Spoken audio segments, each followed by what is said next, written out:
সুমা আক্তার। সুমা আক্তার, বয়স কত? 30-এর উপরে হবে আর কি। 30-এর উপরে হবে। জন্ম জেলা কোথায় আপনার? আমি ঢাকা মানিকনগরে জন্মগ্রহণ করছি। আচ্ছা, শুরু করেন আপনার জীবনের গল্প। ছোট করে হলো আমরা একটু জানার চেষ্টা করি। জি প্লিজ। জি। আমার বাবা টিকাতলি চাকরি করতো ওইখানে প্রেস কোম্পানিতে। তো উনি ছোটকাল থেকে আমরা মানে ঢাকায় জন্ম হয়েছি। জি। আমরা 3 ভাই বোন, বড় ভাই, এরপর আমি আর একটা বোন আছে। আচ্ছা আর মাকে নিয়ে আমরা ঢাকায় মানিকনগরে থাকতাম। আচ্ছা তো আমিও মোটামুটি পড়াশোনা করছি, আর ভাইয়াও অনার্স মাস্টার্স করছে, বোনটাও বদ্রুন্নেসা থেকে অনার্স করছে। জি। তো এই অবস্থা। তো মা মারা গেছে 3 মাস হইলো। নবাবগঞ্জে আমাদের বাড়ি। ওকে ওকে। আপনি ভাই বোনদের মধ্যে কততম? দ্বিতীয়। বড় ভাই আমি, এরপর আমার বোন। ঠিক আছে। এরপর নবাবগঞ্জ আমাদের বাড়ি। ওইখানে আব্বা 5 শতক জমি রাখছে, ওইখানে আমরা ছোটখাটো একটা বাড়ি করছি আর কি। আচ্ছা, সারা জীবন বাবা তো কষ্ট করেই আমাদেরকে মানে মানুষ মোটামুটি করছে। নিম্ন মধ্যবিত্ত পরিবার হ্যাঁ, হ্যাঁ। বলা চলে। জি। তারপর এখন ওইখানেই ছিলাম। পরে মা মারা গেছে। আমি, আমার বড় ভাই, আমার বোন, আমরা সবাই ঢাকায় থাকতাম, মানে মগবাজারে থাকতাম। আমি ম্যাট্রিক পাস করছি ডেমরা মাতুল স্কুল থেকে। জি। এরপর এখান থেকে করার পরে আর কিছু দূরে ডিগ্রি কলেজে ভর্তি হয়েছিলাম ইন্টারমিডিয়েট পড়ার জন্য। আচ্ছা। তো ওইখানে পড়ার জন্য ভর্তি হয়েছিলাম। পরে এরপরে একটু দিনের বুঝ চলে আসলো। তখন তো দিন বুঝি নাই, পর্দা করতাম না। তো দিনের বুঝ আসলো পরে আমি বাংলা পড়াশোনা ছেড়ে দিয়ে ভাবলাম যে এখন আর বাংলা পড়াশোনা করে কি করব। মাদ্রাসা ভর্তি হেফজ করার জন্য। আচ্ছা, যদি হেফজটা কমপ্লিট করতে পারি তাহলে আলেম পড়বো। ইন্টার করার পরে আপনি হাফেজ হওয়ার জন্য ভর্তি হয়েছেন? হ্যাঁ, মানে দিল এমন চাইছিল, মানে তখন একদম পর্দায় চলে আসছি। মাশাআল্লাহ। আগে তো আঁটু পর্যন্ত চুল ছিল, চুল সাইডে রাস্তাতে লিপস্টিক দিয়ে হাঁটতাম, মানে খুব অন্যরকম। আচ্ছা, মানে পুরো একটা রিভার্স লাইফ বলা চলে। হ্যাঁ, আগেকার তুলনায় একদম পুরো একদম উল্টা। ছেলে বন্ধু মেয়ে বন্ধু নিয়ে ঘোরাঘুরি, মানে হাসা তামাশা, মানে যা আছে কেন জীবনে। আপনার এই পরিবর্তনটা হলো? মানে থাকে না যে হঠাৎ করে না দিনের প্রতি মানে একটা ভিতর থেকে যে আল্লাহ ভীরু আসলো ভিতর থেকে। কোনো ঘটনা আছে নাকি এমনিতেই? কোনো ঘটনাই নেই, ঠিক আছে। তো এরকম হওয়ার পরে ওই যে আমার ভাইয়া অনার্স কমপ্লিট করার পরে মানে 3 দিনের সময় লাগাইছিল জামাতে গিয়ে। তো ও আয়সা দিনের কথা বলতো বলতে বলতে এরকম আসলো দিনের ভিতরে। তো আসলে পরে বললাম যে না, এখন আর দুনিয়া না আখিরাত। তো এই তখন আপনার বিয়ে হয়নি? না না, আচ্ছা। আখিরাত গোছানোর জন্য চেষ্টা করলাম, ভর্তি হলাম মাদ্রাসায়। হ্যাঁ তো আমি আর জানি না, আমার বড় ভাই হচ্ছে আপনার দিল্লি রোডে চাকরি করে। হ্যাঁ। ওই পাশে আবার ওর বাবা ইলেকট্রনিক্স দোকানে চাকরি করতো। আচ্ছা। তো ওই যে মসজিদে বসে থাকতো, সময় লাগাইতো। হ্যাঁ। তো ওই ভাইয়ার সাথে ওনার একটু চলাফেরা উঠা বসা। আচ্ছা। এরপরে সে এভাবে জানতে পারে যে তার একটা বোন আছে, সানোয়ার ভাইয়ের একটা বোন আছে। তো ওনার মাকে দিয়ে 3 দিনের ওই যে মাস্তুরাত লাগায় না, ওইখানে আমাকে একটু টেকনিক করে নিয়ে আসলো যে ওনার মাকে দেখাবে আমাকে। ওকে। দেখানোর জন্য তো আমার শাশুড়ি এখানে দেখলো পরে সে আমার মানে খুবই মানে এই মেয়েই বিয়ে করাবে তার ছেলে দিয়া। আচ্ছা, মাশাআল্লাহ। তো এরকম 1 বছর আমি তো এখান থেকে চলে আসলাম, আমি তো আর জানি না ভিতরে তাদের কি ছিল। 1 বছর পরে ওর বাবা আমাকে ফোন দিছে একদিন। তো আমি তো তখন তো একদম পুরা দিনের উপরে আমি তো কোনো ছেলের সাথে কথাই বলবো না। সে মানে আমার খুব জবরদস্ত করে কথা বললো। এভাবে করতে করতে আমার শাশুড়ি পরিচয় দিল যে ওই যে আপনি জামাতে গেছেন, আপনি যখন দেখছেন উনি আমার আম্মা। এভাবে করতে করতে এখন আমি তো রাজি না। আচ্ছা। রাজি না বলতে ছেলেকে চিনি না জানি না, একটা অপরিচিত ছেলে বিয়ের প্রস্তাব দিবে, আমি কেন রাজি হব?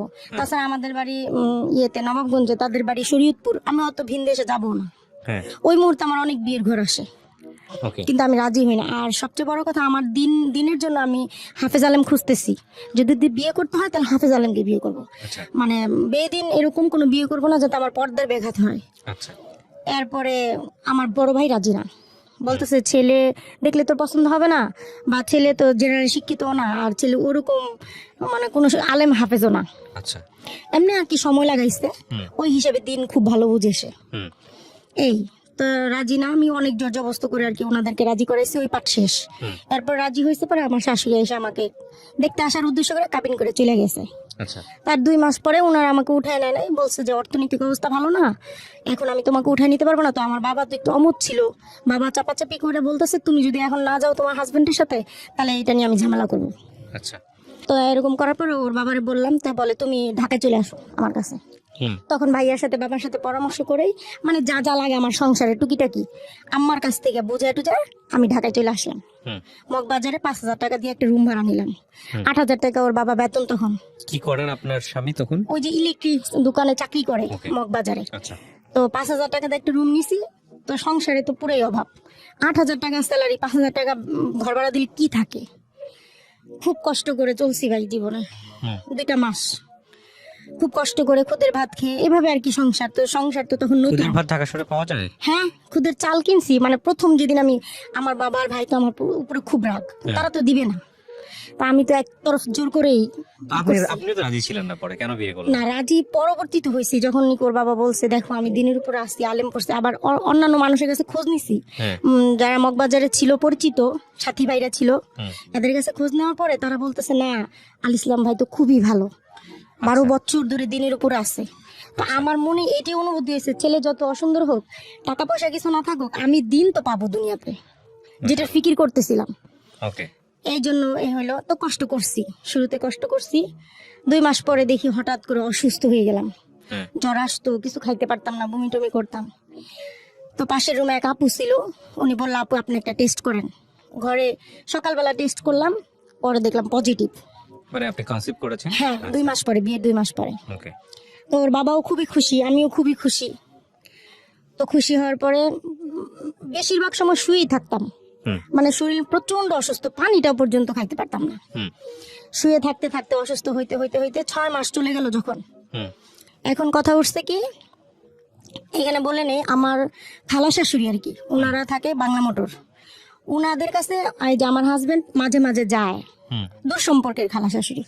তো যাই পরে ওনাদের কাছে নাকি একজন দায় আছে, দায় বলতে ওই যে গ্রামগঞ্জে যে মহিলারা দায়ী, হ্যাঁ এটা, ওনাদের নাকি 2-3টা বাচ্চা ডেলিভারি করাইছে। তো উনি আমার হাজবেন্ডকে পরামর্শ দিতেছে যে এরকম আছে, তো তোর বউরে নিস না মেডিকেলে, মানে বাসায় চেষ্টা কর, যদি নর্মালে না হয় তখন তুমি ছেড়েই দিবে, যে দায়টা আছে, নর্মালে না হলে দায়টা ছেড়ে দিবে। আর ওর বাবারে পরামর্শ দিছে কি, যে অনেক টাকা পয়সা লাগবে, ওই মুহূর্তে আমাদের হাতে তেমন কোনো টাকা পয়সাও নাই, অভাবের সংসার, আবার খাস পর্দা করি, ওই মুহূর্তে আমিও খুবই দিনের ভিতরে চলে আসছি। মানে আপনাকে বলছে যে পর্দাহানি হইতে পারে, পর্দাহানি হবে, তারপরে সিজার করে ফেলবে মেডিকেলে নিলে টাকার জন্য, বিভিন্ন ধরনের কথা বলে ওর বাবার মাথাটা হ্যাং করে দিছে একদম। এখন ওর বাবা এসে আমার সাথে বলতেছে, মারজান, আমার আরেক নাম মারজান, মারজান আমি তোমারে নিব না মেডিকেলে, কিন্তু না আমি যাবই, কারণ আমার এমনিতেই লো প্রেশার। আপনার রিস্ক মনে হচ্ছিল? হ্যাঁ, আমার এমনিতেই লো প্রেশার, আমি বাসায় কেন থাকবো। তো বলতেছে যে না দেখো এরকম এরকম বুঝাইছে। তো এইগুলো নিয়ে আর কি অনেক তর্ক বিতর্ক হয়েছে আমাদের ভিতরে 6 মাস। তো যখন দেখলাম হাজবেন্ডকে কোনোভাবে বুঝাইতে পারলাম না, এখন আমার কথা সে যেটাতে খায়ার মনে করে, আর আমি দেখি কি হয়, পরবর্তীতে বুঝবো না বিষয়টা। সেই অন্তিম সময় আসলো আমার তাওহিদ, এরপরে যেদিন ডেট দিছে অক্টোবরের 4 তারিখে ডেট। আপনি কি ওই সময় পড়াশোনা করতেন? না, আমি তো পড়াশোনা সে আরো আগেই ছেড়ে দিছি। না, কিন্তু এই যে মাদ্রাসায় ভর্তি হওয়ার কথা ছিল, মাদ্রাসায় ভর্তি হয়েছিলাম, ওই যে বিয়ে হওয়ার পরে যখন অসুস্থ হয়ে গেলাম তখন আর সব বন্ধ একদম। এরপরে ডেট দিল আপনার? অক্টোবরের 4 তারিখে ডেট দিল। ডেট দেওয়ার পরে আমি তো তখন ওই মুহূর্তে আমার কোনো অভিজ্ঞতা নাই। ইন দ্য মিনটাইম আপনি কি ডাক্তারের কাছে গেছেন, চেকআপ করিয়েছেন, আলট্রাসাউন্ড করেছেন? আলট্রাসোনোগ্রাম একদম, যখন নাকি বললাম না আপনাকে যে 6 সপ্তাহ যখন আমি অসুস্থ হইলাম, ওই যে পজিটিভ আসলো, তারপরের দিনে আমি ওইখানে আবার একটা মানে মাতৃসদন আছে মেডিকেল, ওখানে গেলাম। যাওয়ার পরে ওনারা বললো 6 সপ্তাহ আপনার, একদম সরাসরি মানে আলট্রাসোনোগ্রাম করতেছে, আর আপু আমাকে বলতেছে আপনার কিন্তু ছেলে বাবু হবে 6 সপ্তাহ। ওকে। তখন মানে আমি এত খুশি হয়েছিলাম, আমার ছেলেকে তো আমি হইলে পরে বোঝ হইলেই হেফজ করাই দিব, ছোট বয়সে হেফজ করাই দিব, বড় আলেম বানাবো, মুফতি বানাবো। আমার ছেলে তো মুহাদ্দিস হয়ে আছে, আপনি গান, যেটা আমি হইতে পারি নাই। শুনি গল্পটা একটু। হ্যাঁ, তারপর কি হয়েছে? তারপর অনেক খুশি, মারাত্মক খুশি একদম। এখন তো প্রহর তো গুনি, আর ওই যে ডেট তো চলে আসলো। ডেট আসার পরে আমার শ্বশুর শাশুড়ি, এখানে আরেকটু আমি বলে নিই, না বললে সমস্যা, আমার শ্বশুর শাশুড়ির বাড়িতে ওই ধরনের ওভাবে কোনো পর্দা নাই, পর্দার সিস্টেম নেই। তো ওনারা আমাকে বারবার বলতেছে গ্রামে আসো, ওর বাবারা বলতেছে গ্রামে পাঠাই দাও। তখন ওর বাবা বলতেছে দেখো বাড়িতে একে তো পর্দার সমস্যা, দ্বিতীয়ত আমি ঢাকায় থাকি, বউটারে যে গ্রামে পাঠাবো ও তো সারা জীবন ঢাকায় থাকছে, ওইখানে চরে গিয়ে ও অ্যাডজাস্ট করতে পারবো না। যদিও আমি কোনো ধনীর ঘরের সন্তান না, কিন্তু ওইখানকার পরিবেশটা একটু অন্যরকম। আচ্ছা, এরপরে তোমার ওইখানে মেডিকেল দূরে, আমার বউ যখন অসুস্থ হয়ে পড়বো তোমরা মেডিকেলে নিতে চাইবা, ঝামেলা আছে, এগুলো চিন্তা করে সে আমাকে এখানে পাঠায় নাই। কিন্তু আমার শাশুড়িকে বারবার বলতেছিল ফোন করে, মা আপনি 1 মাস আগে হইলো আসেন আমার বউর কাছে, কারণ আপনার বংশের প্রথম নাতি, এটা 4 ছেলের ভিতরে। আপনি আসেন, আমার শাশুড়ি আসবে না। তার ওই যে মেয়ে আছে, মেয়ের ঘরের নাতি আছে, ওনার হাজবেন্ড বাইরে থাকে, সে আসবে না। মানে সে জিদ ধরে বসলো, তোর বউরে যদি গ্রামে পাঠা, নাহলে আমি যাবো না এখানে। আচ্ছা আচ্ছা, তো আমি ঘরে একা। আমার মা হচ্ছে ঢাকায় আমাদের জন্ম, সেটা তো বলছি আমি।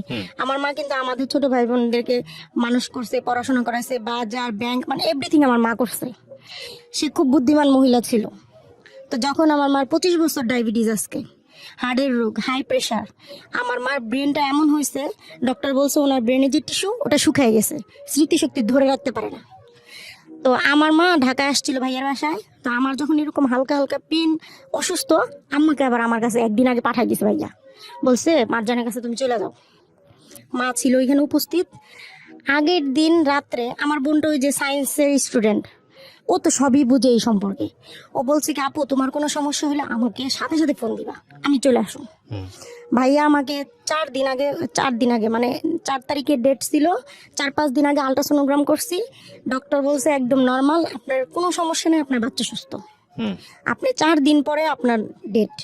ভাইয়া আমার 4 দিন আগে বললো 10,000 টাকা উঠাই না ঘরে রাখছি তোর জন্য, যেদিন পেন আসবে আমার ফোন দিবি, মেডিকেলে যাবি, তো 10,000 টাকা তোরে দিব, এরপরে লাগলে পরেরটা পরে দেব। এখন রাত্রে হঠাৎ করে হালকা হালকা পেন আসে আমার, আমি তো বুঝতে পারি না, ওর বাবাও বুঝে না। রাত্রে ওই মহিলাদেরকে ফোন দিছে ওর বাবা। মারজানের তো এই অবস্থা। ধাত্রী মারজানের তো এই অবস্থা। ভালো কথা, এখন তারা আসছে, মানে সকালে আসছে। আমি তো বুঝি নাই যে এই পেন 4 দিনও থাকতে পারে, 5 দিনও থাকতে পারে। এখন তো আমার আরেকটা সেকেন্ড বেবি হয়েছে, এখন আমি বুঝি বিষয়গুলো কি। তো তারা আসলো পরে আমাকে একটু চেক করলো, চেক করে ওর বাবাকে বললো, আর বাবা বললো কি অবস্থা বলেন তোর? বলে হ্যাঁ আজকেই হয়ে যাবে, নর্মালি হয়ে যাবে, কোনো সমস্যা নেই, আপনি পাশের ঘরে চলে যান আর আমরা এখানে। তো একজন ধাত্রী, তার বয়স 35-40, আর একজন নার্স, তার বয়স 25 বা 30 এরকম হবে, তারা 2 জন। আর ঘরে আমার আম্মা। মা তো দাঁড়ায় রয়েছে, আমি কান্না করতেছি, মা আমাকে দেখতেছে, ধরতেছে। শুরু থেকে বলি, আমাকে সে করলো কি, প্রথমে 2টা ট্যাবলেট খাওয়াই দিল। ট্যাবলেট আমি জানি না যে কি ট্যাবলেট খাওয়াইছে, খাওয়াই দিল। এবং আগেই বলছিল একটা নারকেল তেলের বোতল আয়না রাখতে, সেটা আয়না রাখছি 1 বোতল। আচ্ছা, এরপরে ট্যাবলেট খাওয়াই দেওয়ার পরে সে আমাকে একটা ইঞ্জেকশন দিয়ে দিল। ইঞ্জেকশনও দেয় তারা? আচ্ছা, ইঞ্জেকশন দিয়ে দিল।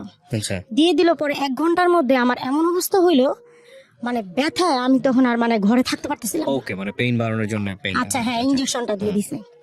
একটু পরে আমার হাজবেন্ডকে আমি ডাকাইছি, আমার আম্মাকে দিয়া। আসছে পরে মানে ব্যথা সহ্য করতে না পারে ওরে আমি জড়াই ধরছি রুমের ভিতরে। এখন বলে কি, মারজানা আমার সারা দাও, ওইখান থেকে সবাই আছে, ওনারা 2 জন আছে, আম্মা আছে, আমি ওই রুমে থাকি, তুমি থাকো। ও চলে গেল পরে এই যে তারা দরজা বন্ধ করলো, আমার ওইখানে আমার হাজবেন্ড পাশের রুমে নামাজ পড়তেছিল। তো মাও দাঁড়ায় রয়েছে, আমি কান্না করতেছি। মানে তখন মানে যখন এরকম 1 ঘন্টা পরে এই অবস্থা, 2 ঘন্টা, 3 ঘন্টা, 4 ঘন্টা বেবি আসে না। না, ওরা করতেছে কি, আমি রুমের মধ্যে মানে হাঁটা চলাফেরা করতেছি, আর ওরা আমাকে আধা ঘন্টা অন্তর অন্তর শুয়াই দিতেছে, শুয়াইয়া মানে ট্রাই করতেছে, ওর মাথা ধরে টানতেছে তারা। আচ্ছা, যখন নাকি 4 ঘন্টা হয়ে গেল, আমি লুকাবো না, আজকে কিছু লুকানোর এখানে কিছুই না, আমার সন্তান চলে গেছে দুনিয়ার থেকে। মা বাবা ভাই বোন পৃথিবীর সবাই জানে এই ঘটনা। আমার প্রস্রাব, পায়খানা, বমি সমস্ত কিছু আমার দেহ থেকে বের হয়ে গেছে। এরপরে 5 ঘন্টা হয়ে গেল, তারা আমাকে ছাড়ে না। আমি শুইতে পারি না, শুইলে মনে হয় কি বাচ্চা আমার উপরে উঠে যাচ্ছে। তার মানে কি, সময়ের আগে তারা আমাকে ব্যথার ওষুধ খাওয়াই দিছে, এখন বাচ্চা নিচে আর নামতেছে না, উপরের দিকে উঠে যাচ্ছে। দ্বিতীয় কথা, আমার বাবুর হচ্ছে নাড় পেঁচানো ছিল, ওই বাচ্চা তো কখনোই নর্মাল আসার প্রশ্নই আসে না। পরে আমি এই 5 ঘন্টা ঘুরতে ঘুরতে দৌড়াইতেছি, স্যালাইন ধরে রাখছে নার্স, আর আমি রুমের মধ্যে দৌড়াইতেছি, আর সে আমাকে বকাবকি করতেছে, এই তুমি এত জোরে জোরে কেন কথা কান্না করতেছো, আস্তে করো, তুমি তো বেয়াদব, কথা শোনো না। মানে সে যত ধরনের মুখের টর্চার আমাকে করতেছে। এখন আমি বললাম কি, যখন 5 ঘন্টা হয়ে গেল শেষ, আমি বললাম আমার হাজবেন্ডকে ডাকেন, আর না হয় আমি এখনই রুম থেকে বের হয়ে যাব, আর আপনারা কি আমাকে মেরে ফেলবেন? আমার বাবু কেন আসতেছে না, আপনারা আমাকে কেন ছাড়তেছেন না? আমি তো শুইতে পারতেছি না, শুলে তো বাচ্চা উপর দিকে উঠে যেতেছে। আমার সুন্দর ফুটফুটে সন্তান, আপনি দেখবেন ভাই, আমি দেখাবো আপনাকে। তারা আমাকে করলো কি, সে তখন বললো মহিলা যে তুমি শুয়ে পড়ো, 1 ঘন্টার টাইম দাও, যদি 1 ঘন্টার মধ্যে তোমার বেবি না আসে আমি তোমাকে ছেড়ে দিব। আমাকে শুয়ে দিয়া নার্সকে বললো কি, ওরে ধরেন। ছয় তলার উপরে থাকি, মানে 6 তলার উপরে ছাদ, ওইখানে ছাদের উপরে একটা রুম, 7,000 টাকা ভাড়া দিই, ওই রুমে থাকি। সমস্ত পর্দাগুলো ঘরে খুলে দিল সে, খুলে দিয়ে লাইট টাইট জ্বালাই দিয়ে সে আমাকে শুয়াই দিল। ওই মুহূর্তে দেখেন, সিজার করার আগে, সাইড কাটার আগে, যেটা 2টা করা হয় মেয়েদেরকে বর্তমানে, এই 2টা করার আগে গার্ডিয়ানের সিগনেচার নিয়ে তারপরে করা হয়। ওরা আমার কোনো গার্ডিয়ানের সিগনেচার নেয় নাই এবং আমার অনুমতিও নেয় নাই। ওরা আমার সাইড কাটতেছে, আমি ব্যথায় চিৎকার করতেছি, কিন্তু আমি তখনও কোনো বুঝি ধরনের নাই। অ্যানেস্থেসিয়া দেওয়া কিছু এরকম না, আমি তখনও বুঝি নাই যে ওরা আমার সাইড কাটতেছে। আর আমি তো চিৎকার, মানে মনে হয় আকাশ বাতাসও শুনছে সেদিন আমার চিৎকারগুলো। আচ্ছা, ওরা আমার সাইড কাটছে। সাইড কাটার পরে নার্স করতেছে কি, মানে হাঁটু গেড়ে বিছানার উপরে বসছে, মহিলা তো ওইদিকে, আমার এই উপর পেটে চাপ চাপতেছে, দিয়ে প্রচুর চাপতেছে। আর উনি মনে হয় মাথাটা ধরে টানতেছে, বেবি আসতেছে না। এরকম 5 বার করলো তারা। 6 বারের সময় আমার তাহিদ দুনিয়া আসলো। কিন্তু আমি যখন তাহিদ দুনিয়া আসলো তখন তো সাথে সাথে আমার পেন শেষ। আমি শুধু আমার তাহিদের দিকে একবার তাকাইলাম, আমি দেখলাম কি ভাই জানেন, আমার তাহিদের একটা চোখ মানে বের হয়ে গেছে, আরেকটু মনে হয় টানলে, ওই যে বিষয়টা হচ্ছে এইভাবে টানতেছে, এইভাবে টানতেছে, তো যেভাবে টানছে এই সাইডের চোখটা পুরা, এই সাইডের চোখটা, হ্যাঁ এইভাবে ছিল, এই সাইডের চোখটা পুরো উঠে আসছে টানার চোটে। এবং মাথাটা কি হয়েছে ভাইয়া, পুরো এরকম হয়ে গেছে, দেখেন এরকম বাঁকা হয়ে গেছে, মানে চোখ উঠে গেছে, মাথাটাও বাঁকা হয়ে গেছে। এখন আমি শুধু ওর দিকে তাকায় একবারই বললাম, তখন তো আমার পেন টেন কিছুই নেই, খালাম্মা আমার বাবুর চোখ এরকম কেন, মাথা এরকম কেন? বলে কি আমি সব ঠিক করে দিতেছি, তুমি একটু চিন্তা করো না, আমার বাচ্চাটা কত কষ্ট করছে ভাই, কত কষ্ট করছে। এরপর আমার সন্তানটা আর কান্না করে না। ও বের হয়ে কান্না করেনি? না। দেখলাম কি ওর গলার মধ্যে নার পেঁচানো। গ্রামের মানুষেরা বলেন নারী পোতা সন্তান, এটা আমার মা আমাকে হওয়ার পরে বলছে, গ্রামের সবাই বলছে নারী পোতা সন্তানরা অনেক ভাগ্যবান হয় দুনিয়ায়, এটা মুরব্বীরা বলে থাকে। আমার সন্তানটার এই অবস্থা। তারপর তারা, মহিলা আমাকে এই কথা বলার পরে সে নিয়ে নাটটার কেটে, আমি তো তাকাই আছি দেখি কি করতেছে। আর বারবার বলতেছি, খালাম্মা আমার বাবু কেন কান্না করতেছে না? আম্মু তো দাঁড়ায় আছে, চুপ করে কিছু বলে না। মারে বললো কি চুলায় গরম পানি দেন, গরম পানিটা একটু কুসুম গরম হলো, নিয়ে আসলো হাঁড়িটা, ওইখানে শুধু ছেক দিতেছে আর তাহিদের চোখের মধ্যে এভাবে চাপ দিতেছে, দিয়া চোখটা বসায় দিল, মাথার মধ্যে চাপ দিয়া মাথাটা একটু ঢুকাই দিল ভিতর দিকে। এবং আমার বাবু কান্না করতেছে না আধা ঘন্টা। বাচ্চা হওয়ার জন্মের 3 মিনিটের মধ্যে কান্না করতে হয়, কান্না না করলে ব্রেন অক্সিজেন পৌঁছে না, সেই ব্রেন আস্তে করে ড্যামেজ হতে থাকে। এটা তো এখন বুঝতে পারছি, তখন তা জানতাম না। কিন্তু এটা জানতাম বাচ্চা জন্মের পরে কান্না করে, কিন্তু সেটা তখন বারবার এই জন্য বলতেছিলাম আমার বাবু কেন কান্না করে না। এখন তাহিদকে সে থাপড়াইতেছে, লাইতেছে, উষ্টাইতেছে, কি যে করতেছে আমার বাচ্চাটাকে, আমি শুধু দেখতেছি তাকায়া, কোনোভাবে কান্না করতেছে না। আধা ঘন্টা পরে এখন আমাকে সে বলতেছে, ছেলে বাবুরা দেরি করে কান্না করে, তুমি চুপ থাকো, কোনো কথা বলবো না, যেহেতু তোমার বাবু আসছে। 1 ঘন্টার মধ্যে বলছি, আধা ঘন্টার মধ্যে বাবু আসছে, এখন কোনো কথা নাই, বাচ্চা কি করবো আমি করতেছি। সেই বাচ্চাকে যখন দেখলো কান্নাই করে না, আধা ঘন্টা পরে নল বের করলো, একটা নল বের করে ওর নাকের মধ্যে ঢুকাই দিয়ে দিল, ফু দিল, পরে সাথে সাথে আমার বাচ্চা চিৎকার দিয়ে কান্না করে দিল। বিষয়টা হয়েছে যখন আমি ঢাকা মেডিকেল নিচ্ছি, এখানে বলে নেই, ঢাকা মেডিকেল গেছি, ওরা স্যার ডক্টর বলতেছে, কিন্তু এই কান্নার এক্সপ্লেনেশন আপনি পরে বুঝছেন জিনিসটা, তাই বলতে যাচ্ছেন। হ্যাঁ বলেন, স্টেপ বাই স্টেপ বলেন, তারপরে কি হয়েছে? আচ্ছা, এরপরে কান্না করলো, পরে সে আমাকে বলতেছে বাচ্চাটা তো একটু মানে অসুস্থ বোধ মনে হইতেছে, তুমি ওরে নিয়ে একটু মেডিকেলে গিয়ে অক্সিজেনের ব্যবস্থা করো। এই ধাত্রী বলতেছে। হ্যাঁ, অক্সিজেন তো যখন কান্না করে নেই 5 মিনিটের মধ্যে অক্সিজেন দেওয়া দরকার, ওর তো ব্রেন ড্যামেজ হইতেছে অক্সিজেনের অভাবে। তো সেখানে আমাকে আধা ঘন্টা পরে বললো, যখন নাকি আধা ঘন্টা পরে পানি সরলো, পরে নাকের পানি সরলো, পরে কান্না করলো পরে এখন আমরা বলতেছে আপনি ইয়া করেন, এখন আর নিতে হবে না, বাচ্চা তো কান্নাই করে ফেলছে। কিন্তু আধা ঘন্টায় তো আমার বাচ্চার পুরো বাম সাইড অবশ হয়ে গেছে, রক্ত তো চলাচলই করে নাই ব্রেনের ভিতরে, রক্ত সব জমাট বেঁধে গেছে রক্ত। আচ্ছা গেল, এরপরে নিতে হবে না, তো নিতে হবে না, ঠিক আছে ভালো কথা। ওর বাবারা ডাকেন, এবার খুশি সংবাদ, ছেলে কান্না করছে, ওর বাবারা ডাকেন, আজান দিতে বলেন। বাবা আসলো, কোলে নিল, আজান দিল। ওর বাবা বলতেছে বাবুর চোখটা এরকম, মানে পুরোটা চোখটা ভিতরে ঢুকে নাই, একটু তো হালকা হালকা উপরেই আছে, মাথাটা ওই অবস্থা। আচ্ছা আমার বাবুর চোখটা এরকম কেন? আস্তে আস্তে ঠিক হয়ে যাবে, একটু মানে হওয়ার সময় একটু আঘাত পাইছে তো এই জন্য একটু এরকম হয়েছে। গেল এই করতে করতে সে করলো কি, সাথে সাথে 10,000 টাকা নিল। নিয়ে আধা ঘন্টার মধ্যে সে ওই 10,000 টাকা নিয়ে নার্সকে নিয়ে বেরোয় চলে আসলো রুম থেকে। ওই মুহূর্তে আমার শাশুড়ি যখন খবর পাইলো সকালে যে মারজানের তো এরকম পেন, মা তুমি আসো, আমার শাশুড়ি আসলো। সন্ধ্যার সময় আসলো, মানে 3:30টার সময় আসলো আমার শাশুড়ি। তাওহিদ তো হয়েছে আরো আগেই। আমার শাশুড়ি দেখে বলে, ওর মাথাটা এরকম এত বাঁকা হইলো আর চোখটা এরকম হয়ে রয়েছে, ওরে অনেক টানছে না রে। আমার বলতেছে, আমাকে মা আমি তো এগুলো বুঝি না, কিন্তু এরকম এরকম ঘটনা ঘটছে। আচ্ছা যাক, নাতি তো কানতেই আছে, ভালোই থাক। দেখে তো সবার মন বসছে। এখন আমারও তো ওরা সাইড কাটছে, আমি তো লড়তেও পারি না, চড়তেও পারি না। সন্ধ্যা থেকে দেখি আমার বাচ্চা কান্না করতেছে, আর আমার আর ওগুলো দেখে সহ্য হইতেছে না। আমি ওই ওই সময় আমি কিভাবে একটা বাচ্চা কুলি করে নিয়ে বসে থাকি। তারপর আমি পা দুইটা এমনি ছড়াই দিয়া তাহিদিরে কুলে নিয়ে বসে রয়েছি, আর ও যে কান্না করে ওর মুখের দিকে তাকায় রয়েছি। ও যে কিভাবে কান্না করতেছে, ওর কান্না না, ও হচ্ছে খিচুনি হইতেছে ওর। ওই মাথায় আঘাত হওয়ার কারণে, রক্ত জমা যাওয়ার কারণে, যখন মানুষের ব্রেনে রক্ত জমা যায় তখন মানুষের খিচুনি হয়। ওর খিচুনি হচ্ছে ওই সন্ধ্যা থেকেই। আমি বুঝতে পারিনি, আমি ভাবছি বাচ্চা ঠান্ডার জন্য কাঁদতেছে। অক্টোবর মাসের 1 তারিখে হয়েছে, তো তখন তো ঠান্ডাই। এখন আমার শাশুড়ি কতক্ষণ নেই, আমি কতক্ষণ নেই, মানে এইভাবে অদল বদল করে নেই। নেওয়ার পরে সারাটা রাত এইভাবে গেল। এবং সে বুকের দুধও মুখে দিতেছে না, বুকের দুধ মুখে দিতেছে না। পানি দেওয়া নিষেধ বাচ্চাকে, 48 ঘন্টার মধ্যে পানি দিবেন না, বুকের দুধ খাওয়াবেন। 6 মাসের মধ্যে পানি দিবেন না, বুকের দুধ খাওয়াবেন। তা আমার বুকের দুধও নেয় না, এভাবেই করতেছে সে। করতে করতে ওনারা, আমি রাত্র 12টার দিকে ফোন দিয়ে বললাম যে আমার বাবু তো কান্না করতেছে, এই অবস্থা। তাই মাথার মধ্যে কান্না করতেছে, মাথার মধ্যে খালি গরম ছ্যাঁক দাও, মানে গরম পানির মধ্যে যে তোমার যেমন দেখা আসছি টানা দিয়া দিবা আর ছ্যাঁকবা।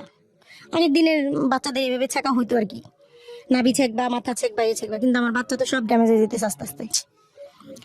হইতে হইতে সকাল 10টা, এই কিন্তু সারা রাত এভাবে বসে বাচ্চা নিয়ে।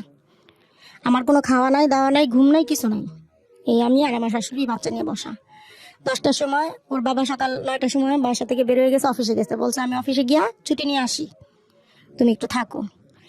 10টার সময় দেখলাম কি, এতক্ষণ কিন্তু এরকম হয় নাই। 10টার সময় দেখি আমার তাহিদের চোখগুলো উল্টে যেতেছে, আর কোনো দুধও মুখে নেন। আমি তো একটু পরপর ট্রাই করতেছি, চোখগুলো উল্টে যাইতেছে। এমন চিৎকার দিয়ে কান্না শুরু করে দিলাম ঘরের মধ্যে। এরপর আমার শাশুড়িও কান্না করে দিল দেখে। ওর বাবারে ফোন দিয়ে বললাম কি, তুমি একটু তাড়াতাড়ি আসো, আমার তাহিদের অবস্থা ভালো না। ওর বাবা দৌড়ে অফিস থেকে আসলো, আইসে তারপরে বাচ্চাটারে তাওয়ালের ভিতরে পেঁচাইয়া শাশুড়ি খুলে দিলাম, আর আমি কোনো রকম বোরকা পড়লাম। হাঁটতে পারি না, কিছু করতে পারি না, এই শরীর নিয়ে সমস্ত শরীর ব্লিডিং ভিজা যাইতেছে একদিকে, আরেকদিকে বাচ্চার এই অবস্থা। আমি হাঁটতে পারি না, উঠতেও পারি না। এই বাচ্চা নিয়ে বেড়ে গেলাম রাস্তায়, গেলাম 8 দিন হসপিটালে।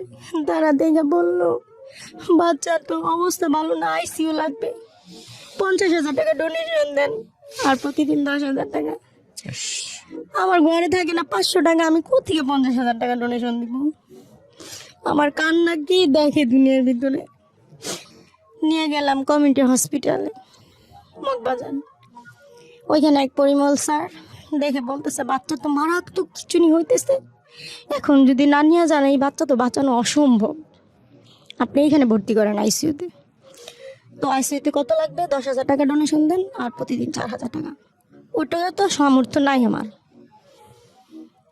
পরে স্যার বলতেছে যদি কিছু নাই করতে পারেন ঢাকা মেডিকেল চলে যান এখনই। এই বাচ্চারে কোলে করে নিয়ে ঢাকা মেডিকেল চলে গেলাম। ওর বাবা, আমি আর আমার শাশুড়ি। আর আমার তাহিদরে নিয়ে গেলাম, পরে দেখা মানে অক্সিজেন সাথে সাথে নাকের মধ্যে ঢুকাই দিল। মানে ওইখানে বাহিরে একটা বেডের মতো থাকে, অসুস্থ বাচ্চারা ওইখানে আসলে অক্সিজেন লাগাই দেয়, সাথে সাথে অক্সিজেন লাগাই দিল। আমার তাহিদ এমন করে কান্না করতেছে, আর আমি ওরা 2 হাতে ভেবে ধরে রাখছি, আর ও বেডের মধ্যে চিৎকার করতেছে, আর চটপট করতেছে, খিচুড়ি হইতেছে। আমার ছোট বোন দেখেন, ওই দিন ভাগ্যের কি পরিহাস, আমার ছোট বোনের ওই দিন সকালে পরীক্ষা ছিল, আমরা জানি না, ওর ফোন বন্ধ ছিল পরীক্ষার হলে। আমি সকাল থেকে ফোন করে ওরে পাই না, তো ওইটা তো বলি না, ও তো রাত্রে আসছে, দিকে টিকে গেছে, বাসায় চলে গেছে। ওরে ফোন দিছি দুপুরে ফোন দিয়ে বলি দেখ এই অবস্থা। আমার ছোট বোন সব ফালায় দৌড়ে গেল। এখন ওইখানে কোনো সিট নাই। ঢাকা মেডিকেলে প্রতিদিন হাজারো বাচ্চা এরকম ফেরত আসে, সিট পাওয়া যায় না আইসিইউর মধ্যে, বেড সংখ্যা কম। তারপরে ও আমার বোন করলো কি, ভিতরে চলে গেল আইসিইউর ভিতরে, মানে কেউ যাইতে দেয় না ওরে। তো ও মানে একটু সাহসী, তো ও একদম দৌড়ে ভিতরে আইসিইউর ভিতরে রুমে ঢুকে গেছে। তো ওর সাথে সবাই চিল্লাচিল্লি শুরু করছে, এই আপনি আইসিইউর মধ্যে কেন ঢুকে গেছেন? বলতেছে দেখেন আমার বাবুর অবস্থা খুব খারাপ, আপনারা কি একটা ব্যবস্থা করেন। ডক্টরকে সাথে করে নিয়ে আমার কাছে এসে পড়ছে। আর আমি তো কান্না করতেছি, মনে হয় ওইখানে ও না আসলে ওই মুহূর্তে আসলে ওর হায়াত আছে, কিন্তু আমি তো কান্না করতে করতে, বাবু তো আমার যাই ওই সময়। আসা পরে বলতেছে একটা বাচ্চাই একটা বেডই শুধু খালি আছে, আপনার এই বাচ্চাটার জন্য আল্লাহ এই বেডটা একটু আগে খালি হয়েছে, মানে আধা ঘন্টা আগে খালি হয়েছে, এখন আমরা ভর্তি নিতেছি। এই যে তাহিদরে ভর্তি করে দিলাম, আমি খাস পর্দা করি, তাহিদরে ভর্তি করলাম। এখন ওর বাবা আমাকে বলতেছে বাসায় চলে যাও, আমি আসি এখানে, দেখবে একদিন আজকে রাতটা রাইখা কালকে সকালে ছাড়িয়ে দিব। কিন্তু বাচ্চা যে কত বড় ক্ষতি, একদিনে তো ওই বাচ্চা বেরোর প্রশ্নই আসে না, কারণ ওই বাচ্চা বাঁচবেই না। আমি বাসায় চলে গেলাম, আমি আর আমার শাশুড়ি। আমার তো আর রাত্রে ঘুম আসে না ভাই, খুব স্বাভাবিক। সারা রাত কাঁদলাম বসে বসে, কাঁদতে কাঁদতে কাঁদতে সকালবেলা ওর বাবারে ফোন দিয়ে আমি এখনই আইতেছি, আমি তো কোনোভাবে আমি এখানে থাকবো না। কয় না তুমি আইবা না। আমি তো কাপড় চোপড় গুছাইয়া ব্যাগ ভর্তি করে রওনা দিয়ে দিলাম শাশুড়িকে নিয়ে। আইসা দেখি সবাই ঢালাও বিছনা করে আইসিউর বাইরে শুয়ে আছে। এই অবস্থা, আমিও বসে গেলাম রাস্তার মধ্যে। সন্তান ওখানে মরে যাইতেছে, আমি কি করব, ঘরে শুয়ে থাকবো? রাস্তার মধ্যে বসে গেলাম মাদুর বিছায়। এখন বিষয় হইতেছে ওর বাবা তো পড়াশোনা কম জানে, কম বুঝে, একটা ওষুধের নাম বলতে পারে না ঠিক মতো ইংলিশে, অজ্ঞ, কারোর সাথে কথাও ঠিক মতো কইতে পারে না। তো এখন সবই আমারই করা লাগে। এদিকে আমার শরীর অসুস্থ, ওদিকে আমার বাচ্চা মেডিকেলে, আমাকেই দৌড়াইতে হবে। গেলাম সকালে, যাই বললাম নার্স রে, বললাম আপা এক নজর আমার তাহিদকে আপনি দেখতে দেন, কি হালতে আছে। মানে এক রাত পরে, আমি তো রাত তো মেডিকেলে রেখে আসছি বাচ্চাকে। রুমের মধ্যে ঢুকছি ভাইয়া, রুমের মধ্যে ঢুকে শুধু আমার তাহিদরে দেখলাম। আমার তাহিদ হা করে ঘুমাইতেছে, হা, চোখ দুইটা বন্ধ, হা করে ঘুমাইতেছে। সব শরীরের মধ্যে ইনজেকশন ঢুকায় রাখছে, মাথার মধ্যে ক্যানেলা পরায় রাখছে, আর অক্সিজেন ঢুকায় রাখছে, এমনি রয়েছে। আর সহ্য হইল না, ওখান থেকে বাইরে চিৎকার করে কানলাম কতক্ষণ। আইন্দা ওইখানে বসলাম, করলাম এই ছেলে যদি মরা যায় এখান থেকে নিব, আর যদি বাইচে থাকে এখান থেকে নিব, কিন্তু আমারও তোমরা এই জায়গা থেকে কোথাও পাঠাতে পারবো না। এই বসে গেলাম 17 দিন 17 রাত, এই হাত মোজা, এই পা মোজা, এই মুখ, এইভাবে রাস্তার মধ্যে দিনটা পুরো তবজি নিয়ে বসে বসে লা ইলাহা ইল্লাল্লাহু মুহাম্মাদুর রাসূলুল্লাহ যেই কালেমা পড়লে বেহেশতের মধ্যে খুঁটি নড়তে থাকে, এবং যতক্ষণ পর্যন্ত বান্দার দোয়া আল্লাহ কবুল না করবে ততক্ষণ পর্যন্ত মানে এটা বন্ধ হবে না, খুঁটি নড়া। এই দোয়াই করলাম আল্লাহর কাছে, যে আল্লাহ এই দোয়া যদি কবুল না করেন আমার সন্তানকে যে কোনো ভাবে হোক আপনার ফেরত দিতে হবে, নিতে পারবেন না। আমি আল্লাহর কাছে এভাবে দোয়া করলাম, আমার সন্তানকে আপনি কোনো দিনই নিতে পারবেন না, যে কোনো ভাবেই হোক, যে কোনো ভাবেই হোক আমার সন্তানকে আপনি ফেরত দিতে হবে। আমি মনে করি ও মারাই গেছে, কিন্তু ওরে আপনার জীবন ফেরত দিতেই হবে। আপনি আমার বাচ্চাকে নিতে পারবেন না। আমি রাস্তায় বসে আছি, আমি সারা পৃথিবীর সবচেয়ে বড় ভিখারি, আপনার কাছে ভিক্ষা চাই। আপনি পৃথিবী তৈরি করছেন, এরকম কোটি কোটি মানুষ তৈরি করছেন, আমার সন্তানের হাত দিতে 1 সেকেন্ড লাগবো না আপনার। এই আমার দোয়া, আর এই আমার তবজি জপা, এই আমার কান্না। তো যখন নাকি ডাকে তো প্রতিদিন একবার করে দেখতে যাইতে হয়, তখন করি কি হাত মোজা করি, পা মোজা খুলি, বোরখা খুলি, বড় হিজাব পরি, মাস্ক পরি আর হিজাব পরি, তো শরীরে তো কিছুই দেখা যায় না। এভাবে করে ঢুকি, বাচ্চাকে দেখে আসি আর কান্দি। রাত 2টা নাই 3টা নাই, ঘুম তো আর আসে না। আর একটা কথা হইতেছে, আমি দেখলাম বেডের উপরে বাচ্চাদেরকে শোয়ায় রাখে, মানে যখন ইঞ্জেকশন দিতে হয় ওরা মনে হয় সারাদিনে 2-1 বার বাচ্চাটাকে মানে সচেতন করে, অচেতন অবস্থা থেকে সচেতন করে। তো আমি একদিন দেখতেছি বাচ্চা একজন ধরে রাখছে, আরেকজন ইঞ্জেকশন পুশ করতেছে, বাচ্চা চিৎকার করতেছে, ছোট বাচ্চা না। তো এই 17 দিন আমার বাচ্চা বুকের দুধ খায় নাই, পানি খায় নাই, কিছু খায় নাই, শুধু অক্সিজেনের উপরে। আর এই যে ওষুধ, হাতে কিন্তু একটা টাকাও নাই, বড় ভাই টাকা দিতেছে, তারপরে মানে যারা যারা পরিচিত ছিল সবাই আমাদেরকে টাকা দিতেছে শুধু বাচ্চা চিকিৎসার জন্য। তো এই 17 দিন পরে একদিন হঠাৎ করে ডাক দিল। এই 17 দিনে যে কত বাচ্চা আমার সামনে মারা গেছে আর আমি কান্না করে দেখলাম। একদিন হঠাৎ ডাক দিল, ডাক দিয়ে বলতেছে 19 নাম্বার বেডের বাচ্চাটা তো সুস্থ হয়ে গেছে। জানতো আপনার বাচ্চাকে, হ্যাঁ জানতো বাচ্চাটাকে একটু দেখেন তো পারেন কিনা বুকের দুধ খাওয়াইতে। যাই দেখি আমার তাহিদ তাকায় আছে, নড়াচড়া করতেছে। আমার যে কি খুশি লাগলো। আমি বললাম কি আল্লাহ তুমি আমার দেহ কবুল করছো, এখন তো আমার সন্তানকে আমি ঠিকই নিয়ে যাব। তো বুকের দুধ খাওয়ানো শুরু করলাম, ট্রাই করলাম, দেখি খাইতেছে না, মানে হইতেছে ওর। বললো কি দুপুরে আবার আসেন, মানে বুকের দুধ যদি ওরা টেনে না খাইতে পারে তাহলে ওই বাচ্চা আইসিইউ থেকে বের করবে না তারা। আচ্ছা। তো দুপুরে আবার গেলাম, তো দেখতেছি যে মানে খাইতেছে মাশাল্লাহ, একদম সুস্থ বাচ্চাদের মতো খাইতেছে। তো আমি বললাম পরে নার্সকে, সে নার্স বলতেছে যে এখন আপনার বাচ্চাকে নিয়ে যাইতে পারেন, সন্ধ্যার সময় আপনি আসবেন আবার। তো সন্ধ্যার সময় আমি আবার গেছি, যে সন্ধ্যার সময় তো আমি গুছাই ফেলছি ব্যাগ ট্যাগ, সন্ধ্যার সময় বাবুকে নিয়ে আসবো।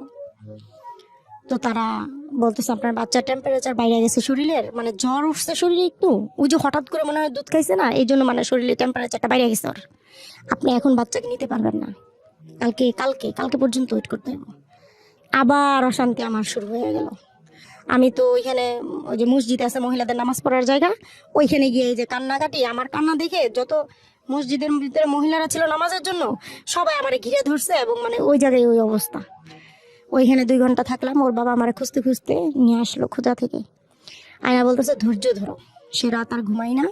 সকালবেলা আয়া এসে বলতেছে কি মারজান তোর ছেলে সুস্থ হয়েছে, যা ছেলে নিয়ে বাসা যাইবার। খুশিতে রাস্তায় বের হইয়া একদম 2-3 হাজার টাকা সব কিনলাম, বাচ্চার পোশাক মশারি কি কি লাগবে এগুলা কিনা, তারপরে গিয়ে বাচ্চাকে পড়ায়া টড়ায়া, কোনো পুরান জিনিস আর থাকবে না তার শরীরে, সুন্দর একদম পড়ায়া টড়ায়া তারপরে নিয়ে গেলাম। পরে ভাইয়া বললো কি 17 দিন তোর রুম তালা দেওয়া ছিল, নোংরা হয়ে আছে রুম, বাচ্চা নিয়ে আমার বাসা আয়, আমার কাছে থাকে এক রাত, তোর হাজবেন্ড আর তোর শাশুড়ির বাসা পাঠাই দে, রুম পরিষ্কার করবে, তারপরে দিন তুই যাবি বাবু নিয়ে এখান থেকে। গেলাম ভাইয়ের বাসায়, তাহিদ না খালি কান্না করে, মুখের মধ্যে যখন দুধ দিই তখন একটু চুপ থাকে, দুধটা খুলাই দিলে ও কান্না করে, আর শুধু যখন ঘুমে থাকে শুধু ঘুমে থাকে। ওই যে ওর ব্রেনে যন্ত্রণা হইতেছে মাথার মধ্যে। এই যে পরে তারপর দিন বাসায় নিয়ে আসলাম, ওষুধ মাসে 8,000 টাকার ওষুধ লাগতো, আর থেরাপি ওগুলো তো দিতে পারতাম না। ওই ব্রেন ওই ঠিক করার জন্য থেরাপি দিতে হতো। ব্রেন ঠিক বলতে এমআরআই সিটি স্ক্যান করছি, তখন বলছে ব্রেনের এক সাইড অবশ হয়ে গেছে, ওর হচ্ছে খিচুনির জন্য কন্টিনিউ ওষুধ লাগবে, হয় এই ওষুধে কোনো একদিন খিচুনি বন্ধ হবে অথবা সারা জীবন থাকবে। তো মাসে 8,000 টাকার ওষুধ বাধায় দিছিল ওইটা। আর দ্বিতীয় হচ্ছে থেরাপির কথা বলছিল, আমি থেরাপি দিতে পারতাম না, কারণ টোটাল খরচ নিয়ে 20-25-30 হাজার টাকার মতো মাসে যাইতো, তো ওইটা তো আমার পক্ষে সম্ভব না। কিন্তু এই 8,000 টাকার জন্য মানুষের কাছে ধার বাকি হাত পাতা ভিক্ষা করা A to Z করছি, আপনার কাছে আসার অনেক চেষ্টা করছি, আমি ব্যর্থ। আপনাকে অনেকবার ইনবক্সে মেসেজ করছি, হয় নাই কোনো কিছু। তো যাই হোক, ওই দিন ওষুধ ছিল না, মানে দেখা গেছে কি 2-3 দিন গ্যাপ হয়ে যেত ওষুধ আনতে, টাকা নাই। ওর বাবা মাসে 17-18 হাজার টাকা কামায় বা 16,000 টাকা কামায়, মানে অ্যাভারেজ এরকম। তো আমি ঘর ভাড়া দিই, আরেকটা বেবি আসলো, তুই আমার ছোট আরেকটা বেবি আছে 2 বছরের, তাইলে আমি ওরে খাওয়াবো না, ওর ওষুধ খাওয়াবো না, সংসার ও চালাবো। বেঁচে ছিল কত বছর? 3 বছর। 3 বছর পর্যন্ত বেঁচে ছিল? এই 3 বছরে ও কি কথাবার্তা বলতো নাকি অটিস্টিক হয়ে মা গিয়েছে? মা শুধু গু মা? গু সব মা গু। আচ্ছা, যখন ক্ষুধা লাগতো কান্না করতো, তো আমি কোলে নিতাম, খাওয়াইতাম, কান্না বন্ধ হয়ে যেত। আপনার এই এখন যে বাচ্চাটা আছে, বাচ্চার বয়স কত? এই বাচ্চার বয়স 2 বছর। ওর আচরণ আর এর আচরণের মধ্যে নিশ্চয়ই পার্থক্য ছিল। ও তো সুস্থ আর ও তো অসুস্থ। সেটাই বলছি, তা ও তো মানে অটিস্টিক হয়ে গিয়েছে। হ্যাঁ, ও মানে ও হচ্ছে ডাউন সিনড্রোমের বেবি Down হচ্ছে, syndrome। না না ভাইয়া, ডাউন সিনড্রোমের বেবি হইতেছে রক্ত থেকে যে জন্মগত প্রতিবন্ধী, আর ও হচ্ছে ওয়েস সিনড্রোমের বেবি, মাথা আঘাত লাগার কারণে জন্মের সময় যে বাচ্চাদের মাথা আঘাত হয় ওই বাচ্চাগুলো এরকম, ওইটাও এক ধরনের প্রতিবন্ধী। মানে ওই যে যে ব্রেনটা এক সাইডে ড্যামেজ হয়েছে, ওই কাজটা তো আপনার এই হাতটা তো লড়বে না, ওর হাত নড়তো না? হাত নড়তো, পা নড়তো, যেগুলো আমার মানে ওর আই কন্ট্যাক্ট ছিল না। ওর আইটা তাকাইতো। ঠিক হয়েছিল পরবর্তীতে? হ্যাঁ, চোখ টোক একদম সমান হয়ে গেছিল, সব ঠিক হয়েছিল, কিন্তু ওর আই কন্ট্যাক্ট ছিল না, এই জন্য বলছে থেরাপি দিতে। ওই যে ওটা live আপনারা দিয়ে। পারেন নাই? আমরা তো পুরোপুরি পারিনি থেরাপি দিতে। ও মারা গেল কিভাবে? হ্যাঁ, ওই যে ওষুধ, যখন ওষুধ শেষ হয়ে যেত 2 দিন 3 দিন চলে যেত, আর খিচুনিটা তখন উঠে যেত, খিচুনিটা উঠে গেলেই মানে ওর অবস্থা নাজেহাল হয়ে যেত। যেদিন এরকম হলো দেখেন, সুস্থ একদম সুস্থ, ও যেদিন এরকম হলো দুপুর থেকে একটু একটু জ্বর, সন্ধ্যার সময় দেখি ফুললি জ্বর, ওষুধ নাই ওই দিন আমার। তারপরে ওর বাবা একজনের কাছ থেকে 1,000 টাকা ধার করে ওষুধ আনলো, এক পাতা ওষুধ 1,000 টাকা, আর অনেক তো ওষুধ দিছে, তো ওইটাই খিচুনির এক নম্বর ওষুধ আর কি।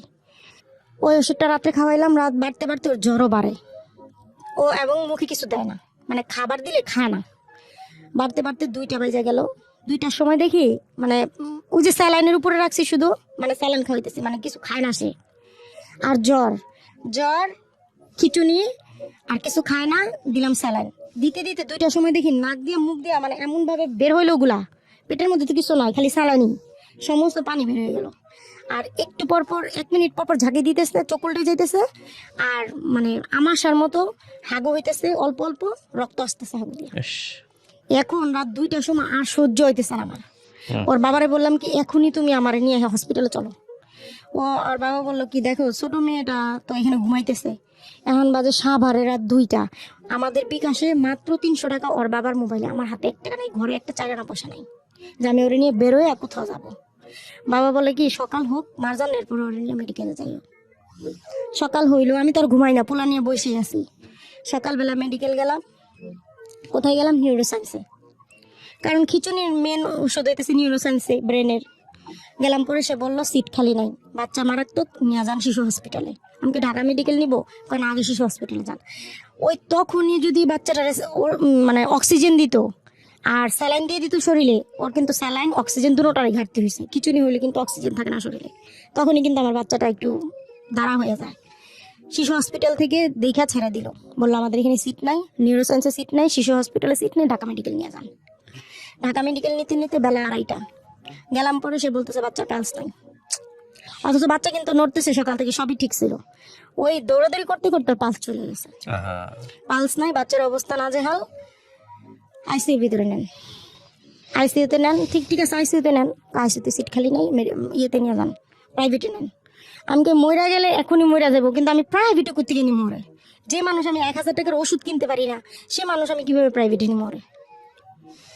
এরপরে সেই বাচ্চাটা স্যালাইন দিল, ওইখানে 2-3টা ডক্টর চলে আসলো, স্যালাইন ট্যালাইন দিয়ে সব কিছু দিল। দেখলাম কি তাওহিদের পালস ফিরে আসছে। ফিরে আসলো পরে আমি তো তখন আমি একদম শান্তি যে আমার বাচ্চার পালস ফিরে আসছে, এখন আর কোনো সমস্যা নাই। ডাক্তার বলতেছে আপনার বাচ্চার পালস ফিরে আসছে, যান একটা জ্বরটা যদি কমে তাহলে আপনার বাচ্চা সুস্থ, যাই একটা ডোজ নিয়ে আসেন। গেলাম ডোজটা আনতে, মাত্র মানে 1 মিনিটের সময় হয়নি। পাশে আপুরে বললাম কি আপু তাহিদের দিকে একটু তাকায় থাকবেন, দেখবেন ও কি করে, আমি শুধু ওষুধটা নিয়ে আসি। ওই সিট থেকে মনে হয় 2 মিনিট গেছি, যে ওষুধটা আনছি শুধু, আয়সা দেখি স্যার আমার বাচ্চার বুকটা চাপতেছে ইচ্ছা মতো। ওই হ্যাঁ পাশের ওই আপু, মানে ও যখন ওর খিচুনি এমনি ঝাঁকি দিয়ে ওর দমটা চলে গেছে, তখন ওই আপু তো ও তো নড়তেছিল, কান্না করতেছিল, তো একটা বাচ্চার কান্না বন্ধ হয়ে গেছে, সবই বন্ধ হয়ে গেছে। ওই আপু দেখে বুঝে ফেলাইছে, ডক্টরকে ডেকে আনছে, আমাকে না ডেকে।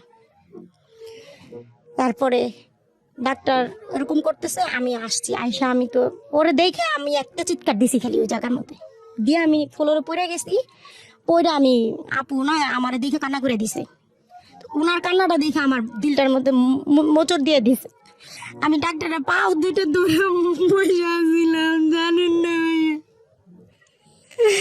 পাও 2টা ধরে কইছে আর আমার বাচ্চারে সুস্থ করে দেন। আমি 3টা বছর না খেয়ে না লয়ে অনেক ঢাকার শহরের কোনো মেডিকেল বাদ রাখি নাই। Square hospital, Dhaka medical, PG, Savar, কোথায় কোথায় গেছি, মিজানুর রহমান স্যার।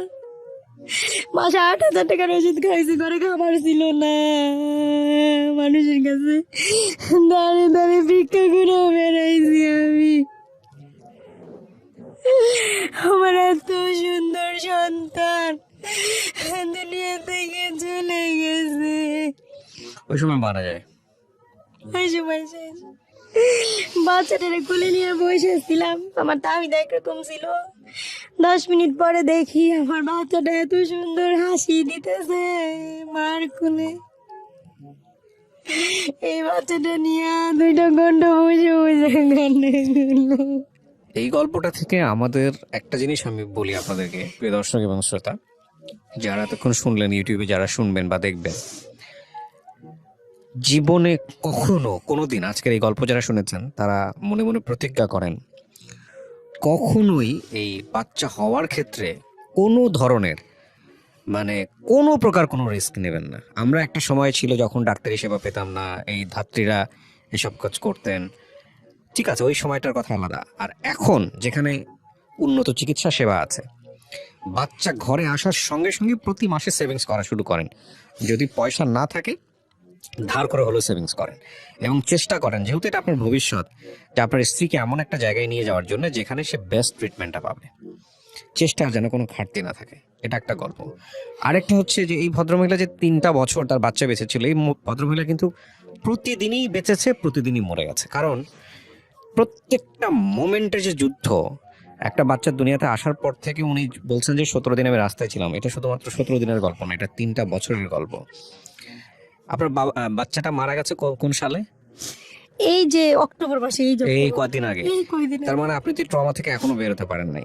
তো এটা আমি জানি না, মানে একটা যেটা হচ্ছে আপনি খুব বিশ্বাসী একজন মানুষ, আপনাকে দেখে বোঝা যায়। যেহেতু বাচ্চা গেছে, ও নিশ্চয়ই, আমাদের তো ধর্মেই একটা আছে যারা অপ্রাপ্ত বয়স্ক হয়ে বা তারা আগেই যারা মারা যায় তারা জান্নাতি। সেদিক থেকে আপনি সৌভাগ্যবান, এভাবেই চিন্তা করবেন। আর এখানে আপনার আসলে কিছুই করার ছিল না। আপনার স্বামীর যে একটা ভুল ছিল আমি মনে করি, কারণ ওই সময়টাতে উনি যদি ওই সিদ্ধান্ত না নিতেন, পরবর্তীতে টাকা পয়সা কিন্তু আপনাদের গেছে, প্রচুর গেছে, অনেক কষ্ট করছে এই বাচ্চার জন্য, তাই না? তো ওই সময়টাতে ওই সিদ্ধান্তটা যদি না নিত তাহলে জীবনটা হয়তো বা, আল্লাহ ভালো জানেন, এভাবেই হয়তো ভাগ্যে লেখা ছিল, বলাটা খুব মুশকিল। তো আপনার এই গল্পটা আমি মনে করি এটা এক ধরনের সেবা হবে, বিশেষ করে যারা আজকে শুনলো তাদের জন্য, যারা সিদ্ধান্ত নেবে তাদের জন্য অনেক বড় একটা উপকার হবে। আপনি কেন বললেন রেডিওতে আজকের এই গল্পটা? আমি বলছি 2টা কারণ। প্রথমত, ওর চিকিৎসার জন্য, সাহায্যের জন্য আপনার কাছে আসতে চাইছি, পারি আমি নাই। অত্যন্ত দুঃখিত, আপনার মতো এরকম অনেক কেস হয়তো বা আমার পর্যন্ত আসে, কিন্তু আমি হয়তো দেখতে পারি না বা দেখার সময় থাকে না। আর আমি আসলে অনেকটা লম্বা সময়, আজকে আপনি মন খুলে বললেন, আমিও বললাম, আমি খুব মনোযোগ দিয়ে আপনার গল্পটা শুনেছি। অনেকদিন পর একটা গল্প আমার হৃদয়টাকে খুব এফোর করে দিল। আমি মানে বলার কোনো অপেক্ষা নাই। আমার একটা অনুষ্ঠান, আমার 3-4টা অনুষ্ঠান করতে হয়, social media plus radio plus television, অনেক কিছু মিলিয়ে আমার আসলে দম ফেলার সময় না, এরকম একটা জীবনযাপন করি আমি। আমার হাজার হাজার টেক্সট, সেখান থেকে আমি আসলে আপনার টেক্সট আমার চোখে পড়ে নাই। তবে এরকম গল্পটা যদি আমার সামনে আসতো, আমি জানি না, আমি নিশ্চয়ই হয়তো চেষ্টা করতাম। আমি অনেক দিন যাবত এই হেল্পিং এপিসোডগুলো করার সুযোগ পাই না, অনেক দিন যাবত, প্রায় 6 মাস 1 বছর যাবত বলা চলে। তো বাট আমার আসলে মানে সরি বলা ছাড়া এখানে আসলে না কিছু না করা না, নাই। আমারই দোষ, কারণ আমি আপনার সাথে ওইভাবে কন্ট্যাক্ট করতে পারিনি। যেমন আপনাকে ইমেইলে আমার পাঠানো দরকার ছিল, আমি সেটা করি নাই। আমি করছি আপনার ইনবক্সে, আমি ফেসবুকের ইনবক্সে খুব একটা দেখা হয় না। যখন ভাই আমি যখন নাকি জানছি, মানে গত মাসে যখন ও মৃত্যুর আগে, ওর অবস্থা খুব খারাপ, আমি পাগল হয়ে গেছিলাম কি করব। তখন আমি আপনার একটা ওই সময়, লকডাউনের সময় একটা আপনার পোস্ট, ওইটা আমি পড়ছি, যখন আপনি বলতেছেন যে আমি কিন্তু ফেসবুকের ইনবক্সে কোনো মেসেজ দেখি না, আপনারা কিন্তু ইমেল করবেন আমাকে। তখন আমি ঘাটতে ঘাটতে দিন রাত ঘুমায়া না ঘুমায়া যে কিভাবে আমি ভাইয়ের সাথে দেখা করব বা কিভাবে আমার গল্পটা আমি বলবো, তখন এই যে ফোনে ফোনে ফোনে ফোনে এইভাবে করতে করতে এই যে আপনাকে পাইলাম আমি শেষ পর্যন্ত। কিন্তু শেষ পর্যন্ত পায়াও তো আমার লাভ হলো না। আল্লাহ ভরসা, এই লাভের জায়গাটা হয়তো অন্যের জন্য আপনি বললেন, এটা হয়তো অনেক কিছু শিক্ষণীয় হবে। আরেকটা কি কারণে আপনি বললেন আজকে? আরেকটা কারণ এই যে, হ্যাঁ, ওই যে শিক্ষণীয় বিষয়, আমি এখনো 1.5 থেকে 2 লাখ টাকা ঋণ আছি ভাইয়া। আচ্ছা। দ্বিতীয়ত, আমার জীবনের এখন এই সময়ে যে একটা কষ্টের বিষয়, সবচেয়ে আমি আইসা দাঁড়াইছি, যেমন আমার বাচ্চাটাকে নিয়ে আমি কিন্তু গ্রামে মাটি দিছি, এমন একটা স্থানে মাটি দিছি, ওইটা কোনো কবরস্থান না, একটা জঙ্গলের মধ্যে মাটি দিছি। আমার দিল এখন কি চাই জানেন? মানে আমার শেষ ইচ্ছাটা জীবনে, ওর জন্য আমি কিছু করতে পারিনি, অনেক কিছু করছি, তারপরে মনে হয় কিছু করতে পারিনি। মনে হয়েছে শরীরে রক্ত বিক্রি করে ওর চিকিৎসা আমার করা দরকার ছিল, যেটা আমি করতে পারি নাই। তো এখন অনুভব হয় কি, যে পৃথিবীর বুকে আমার তো সবই শেষ, টাকা পয়সা যা জমাইতে পারি নাই দিছি, 2টা বাড়ি যা আমার শ্বশুর বাড়ি থেকে আমি যেটুকু পাইতাম সেটুকু আমি ওর পিছনে খুয়াই দিছি। এখন আমার কিছুই নাই। যদি আমার 1 টুকরা জমিও কোথাও হইতো, সেটা গ্রামের কোনো চকে হোক, ওরা আমি কবরস্থান ওইখান থেকে আমি ওরে ট্রান্সফার করা যায় সেটা আমি জানি, আমি অনেকের সাথে আলোচনা করছি। কারণ ওই জায়গাটা তো যখন নাকি ডাকে তো প্রতিদিন একবার করে দেখতে যাইতে হয়। তখন করি কি, হাত মোজা করি, পা মোজা খুলি, বোরখা খুলি, বড় হিজাব পরি, মাস্ক পরি আর হিজাব পরি, তো শরীরে তো কিছুই দেখা যায় না, এভাবে করে ঢুকি, বাচ্চাকে দেখে আসি আর কান্দি। রাত 2টা নাই 3টা নাই, ঘুম ঘুম তো আর আসে না। আর একটা কথা হইতেছে, আমি দেখলাম বেডের উপরে বাচ্চাদেরকে শোয়া রাখে, মানে যখন ইঞ্জেকশন দিতে হয় ওরা মনে হয় সারাদিনে 2-1 বার বাচ্চাটাকে মানে সচেতন করে, অচেতন অবস্থা থেকে সচেতন করে। তো আমি একদিন দেখতেছি বাচ্চা একজন ধরে রাখছে, আরেকজন ইঞ্জেকশন পুশ করতেছে, বাচ্চা চিৎকার করতেছে, ছোট বাচ্চা না। তো এই 17 দিন আমার বাচ্চা বুকের দুধ খায় নাই, পানি খায় নাই, কিছু খায় নাই, শুধু অক্সিজেনের উপরে। আর এই যে ওষুধ, হাতে কিন্তু একটা টাকাও নাই, বড় ভাই টাকা দিতেছে, তারপরে মানে যারা যারা পরিচিত ছিল সবাই আমাদেরকে টাকা দিতেছে শুধু বাচ্চা চিকিৎসার জন্য। তো এই 17 দিন পরে একদিন হঠাৎ করে ডাক দিল। এই 17 দিনে যে কত বাচ্চা আমার সামনে মারা গেছে আর আমি কান্না করে দেখলাম। একদিন হঠাৎ ডাক দিল, ডাক দিয়ে বলতেছে 19 নম্বর বেডের বাচ্চাটা তো সুস্থ হয়ে গেছে। জানতো আপনার বাচ্চাকে, হ্যাঁ জানতো বাচ্চাটাকে একটু দেখেন তো পারেন কিনা বুকের দুধ খাওয়াইতে। যাই দেখি আমার তাহিদ তাকায় আছে, নাড়াচাড়া করতেছে। আমার যে কি খুশি লাগলো, আমি বললাম কি আল্লাহ তুমি আমার দেহ কবুল করছো, এখন তো আমার সন্তানকে আমি ঠিকই নিয়ে যাব। তো বুকের দুধ খাওয়ানো শুরু করলাম, ট্রাই করলাম, দেখি খাইতেছে না, মানে হইতেছে ওর। বললো কি দুপুরে আবার আসেন, মানে বুকের দুধ যদি ওরা টেনে না খাইতে পারে তাহলে ওই বাচ্চা আইসিইউ থেকে বের করবে না তারা। আচ্ছা। তো দুপুরে আবার গেলাম, তো দেখতেছি যে মানে খাইতেছে মাশাল্লাহ, একদম সুস্থ বাচ্চাদের মতো খাইতেছে। তো আমি বললাম পরে নার্সকে, সে নার্স বলতেছে যে এখন আপনার বাচ্চাকে নিয়ে যাইতে পারেন, সন্ধ্যার সময় আপনি আসবেন আবার। তো সন্ধ্যার সময় আমি আবার গেছি, যে সন্ধ্যার সময় তো আমি গুছাই ফেলছি ব্যাগটা, সন্ধ্যার সময় বাবুকে নিয়ে আসবো। তো তারা বলতেছে আপনার বাচ্চার টেম্পারেচার বাইরে গেছে শরীরের, মানে জ্বর উঠছে শরীরে একটু, ওই যে হঠাৎ করে মনে হয় দুধ খাইছে না, এই জন্য মানে শরীরে টেম্পারেচারটা বাইরে গেছে ওর। আপনি এখন বাচ্চাকে নিতে পারবেন না, কালকে কালকে কালকে পর্যন্ত ওয়েট করতে হবে। আবার অশান্তি আমার শুরু হয়ে গেল। আমি তো ওইখানে ওই যে মসজিদ আছে মহিলাদের নামাজ পড়ার জায়গা, ওইখানে গিয়ে এই যে কান্নাকাটি, আমার কান্না দেখে যত মসজিদের ভিতরে মহিলারা ছিল নামাজের জন্য সবাই আমারে ঘিরে ধরছে, এবং মানে ওই জায়গায় ওই অবস্থা। ওইখানে 2 ঘন্টা থাকলাম, ওর বাবা আমারে খুঁজতে খুঁজতে নিয়ে আসলো খোঁজা থেকে। আয়া বলতেছে ধৈর্য ধরো, সে রাত আর ঘুমাই না। সকালবেলা আয়া এসে বলতেছে কি মারজান তোর ছেলে সুস্থ হয়েছে, যা ছেলে নিয়ে বাসা যাইবার।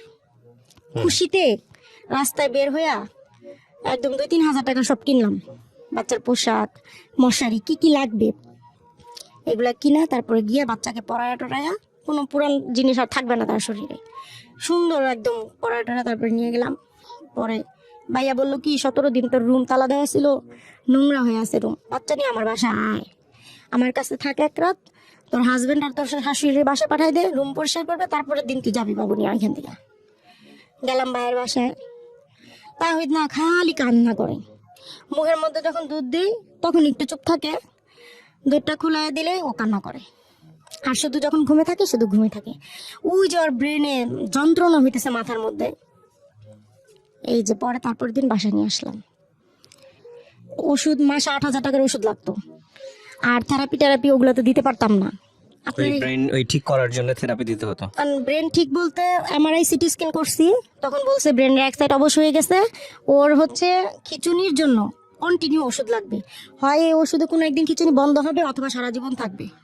তো মাসে 8,000 টাকার ওষুধ বাধায় দিছিল ওইটা। আর দ্বিতীয় হচ্ছে থেরাপির কথা বলছিল, আমি থেরাপি দিতে পারতাম না, কারণ টোটাল খরচ নিয়ে 20-25-30 হাজার টাকার মতো মাসে যাইতো, তো ওইটা তো আমার পক্ষে সম্ভব না। কিন্তু এই 8,000 টাকার জন্য মানুষের কাছে ধার বাকি হাত পাতা ভিক্ষা করা A to Z করছি, আপনার কাছে আসার অনেক চেষ্টা করছি, আমি ব্যর্থ। আপনাকে অনেকবার ইনবক্সে মেসেজ করছি, হয় নাই কোনো কিছু। তো যাই হোক, ওই দিন ওষুধ ছিল না, মানে দেখা গেছে কি 2-3 দিন গ্যাপ হয়ে যেত ওষুধ আনতে, টাকা নাই। ওর বাবা মাসে 17-18 হাজার টাকা কামায় বা 16,000 টাকা কামায়, মানে এভারেজ এরকম। তো আমি ঘর ভাড়া দিই, আরেকটা বেবি আসলো, তুই যে আমার ছোট আরেকটা বেবি আছে 2 বছরের, তাইলে আমি ওরে খাওয়াবো না, ওর ওষুধ খাওয়াবো না, সংসার চালাবো। ও বেঁচে ছিল কত বছর? 3 বছর। 3 বছর পর্যন্ত বেঁচে ছিল। এই 3 বছরে ও কি কথাবার্তা বলতো নাকি অটিস্টিক হয়ে মা গিয়েছে? মা শুধু গু মা? গু সব মা গু। আচ্ছা, যখন ক্ষুধা লাগতো কান্না করতো, তো আমি কোলে নিতাম, খাওয়াইতাম, কান্না বন্ধ হয়ে যেত। আপনার এই এখন যে বাচ্চাটা আছে, বাচ্চার বয়স কত? এই বাচ্চার বয়স 2 বছর। ওর আচরণ আর এর আচরণের মধ্যে নিশ্চয়ই পার্থক্য ছিল। ও তো সুস্থ আর ও তো অসুস্থ। সেটাই বলছি, তা ও তো মানে অটিস্টিক হয়ে গিয়েছে। হ্যাঁ ও মানে ও হচ্ছে মানে ডাউন সিনড্রোমের বেবি Down হচ্ছে, syndrome না না ভাইয়া, হুম? ডাউন সিনড্রোমের বেবি হইতেছে রক্ত থেকে যে জন্মগত প্রতিবন্ধী, হুম। আর ও হচ্ছে ওই সিনড্রোমের বেবি। মাথা আঘাত লাগার কারণে জন্মের সময় যে বাচ্চাদের মাথা আঘাত হয় ওই বাচ্চাগুলো এরকম, ওইটাও এক ধরনের প্রতিবন্ধী। মানে ওই যে যে ব্রেনটা এক সাইডে ড্যামেজ হয়েছে, ওই কাজটা তো আপনার এই হাতটা তো লড়বে না, ওর হাত নড়তো না, হাত নড়তো পা নড়তো, যেগুলো আমার মানে ওর আই কন্ট্যাক্ট ছিল না। ওর আইটা কি তাকাইতো। ঠিক হয়েছিল পরবর্তীতে? হ্যাঁ চোখ টোক একদম সমান হয়ে গেছিল, সব ঠিক হয়েছিল, কিন্তু ওর আই কন্ট্যাক্ট ছিল না। এই জন্য বলছে থেরাপি দিতে, ওই যে ওটা live আপনারা দিয়ে। পারেন নাই। আমরা তো পুরোপুরি পারিনি থেরাপি দিতে। মারা গেল কিভাবে? হ্যাঁ ওই যে ওষুধ, যখন ওষুধ শেষ হয়ে যেত 2 দিন 3 দিন চলে যেত, আর খিচুনিটা তখন উঠে যেত। খিচুনিটা উঠে গেলেই মানে ওর অবস্থা নাজেহাল হয়ে যেত। যেদিন এরকম হলো দেখেন, সুস্থ একদম সুস্থ, ও যেদিন এরকম হলো দুপুর থেকে একটু একটু জ্বর, সন্ধ্যার সময় দেখি ফুললি জ্বর, ওষুধ নাই ওই দিন আমার। তারপরে ওর বাবা একজনের কাছ থেকে 1000 টাকা ধার করে ওষুধ আনলো, এক পাতা ওষুধ 1000 টাকা, আর অনেক তো ওষুধ দিছে, তো ওইটাই খিচুনির এক নম্বর ওষুধ আর কি।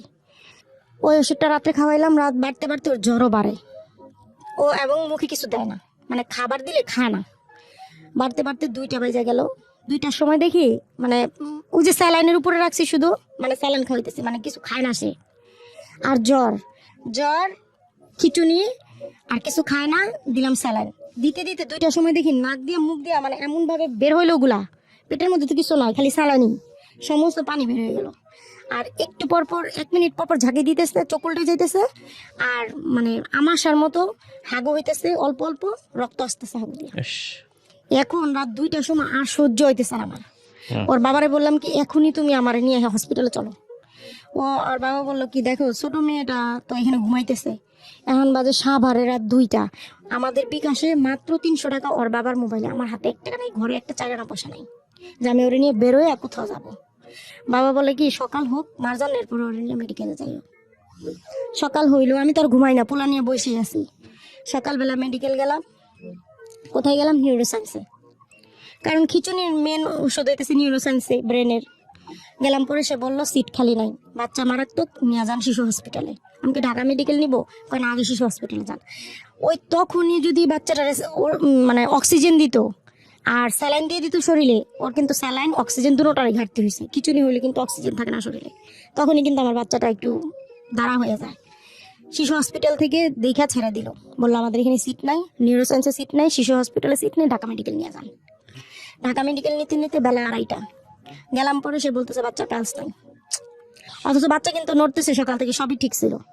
ওই দৌড়াদৌড়ি করতে করতে পালস চলে গেছে, পালস নাই, বাচ্চার অবস্থা নাজেহাল। আইসিইউর ভিতরে নেন, আইসিইউতে নেন, ঠিক ঠিক আছে আইসিইউতে নেন, আইসিইউতে সিট খালি নাই, ইয়েতে নিয়ে যান, প্রাইভেটে নেন। আমাকে মইরা গেলে এখনই মইরা যাবো, কিন্তু আমি প্রাইভেটে করতে গিয়ে মরে, যে মানুষ আমি 1000 টাকার ওষুধ কিনতে পারি না, সে মানুষ আমি কিভাবে প্রাইভেটে নিয়ে মরে। এরপরে সেই বাচ্চাটা স্যালাইন দিল, ওইখানে 2-3টা ডক্টর চলে আসলো, স্যালাইন ট্যালাইন দিয়ে সব কিছু দিল। দেখলাম কি তাহিদের পালস ফিরে আসছে। ফিরে আসলো পরে আমি তো তখন আমি একদম শান্তি যে আমার বাচ্চার পালস ফিরে আসছে, এখন আর কোনো সমস্যা নাই। ডাক্তার বলতেছে আপনার বাচ্চার পালস ফিরে আসছে, যান একটা জ্বরটা যদি কমে তাহলে আপনার বাচ্চা সুস্থ, যাই একটা ডোজ নিয়ে আসেন। গেলাম ডোজটা আনতে, মাত্র মানে 1 মিনিটের সময় হয়নি, পাশে আপুরে বললাম কি আপু তাহিদের দিকে একটু তাকায় থাকবেন, দেখবেন ও কি করে, আমি শুধু ওষুধটা নিয়ে আসি।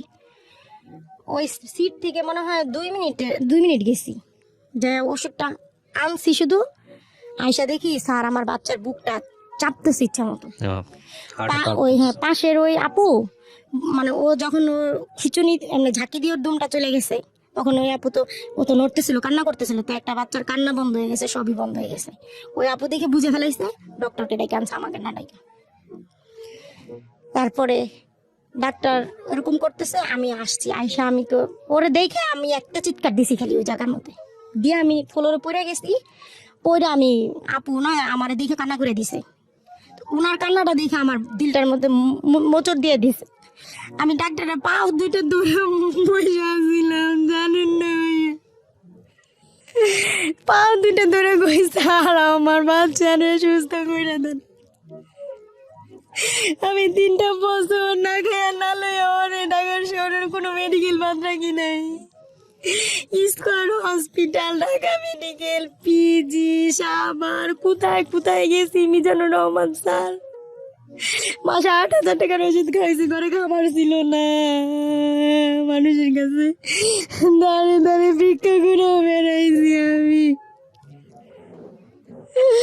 আমার এত সুন্দর সন্তান দুনিয়া থেকে চলে গেছে। ওই সময় মারা যায়। ওই সময় শেষ।